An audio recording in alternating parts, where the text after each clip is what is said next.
95 આપણે 18 વર્ષે એક થઈ ભય ભૂખ ભ્રષ્ટાચાર નાબૂદ કરવા ભાજપનું બી વાવ્યું, બધાએ લોહી પરસેવાના ટીપે સિંચીને એને વટવૃક્ષ બનાવ્યું, અને એમાં અમે પટેલિયાઓ અને બાપુ એમાં છે કે નહીં, હા બેઠા પટેલિયાઓ બાપુ બે બળે ચીડા હરક પદુડા એ ભાજપના બીને દરરોજ ઉઠીને 10 ડોલ પાણી પાયું કે જલ્દી ઝાડ મોટું થાય ને ભર ઉનાળે છાયો મળશે.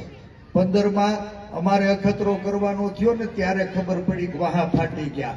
આજ ભાજપના નેતાઓ, એની સરકાર, એની સૂચનાથી એની પોલીસે અમારી માબેન દીકરીઓને મારીને લોટ બાંધી દીધો. હે એના શિયળની લાજ બચાવવા માટે બોર જેવડા આહું પડે દડ એના આહુડાયાના અહંકારને ઉગાડી ન હગ્યા. હું તેદી કહેતો તો વારા ફરતી વારો ને મેં પછી ગારો. કોઈ બાકી રૂસ ખરા? બધા જ સમાજનો એક પછી એક વારો આવી ગયો. બાપુ બચ્યા હતા આ વખત, આ કોઈના નથી.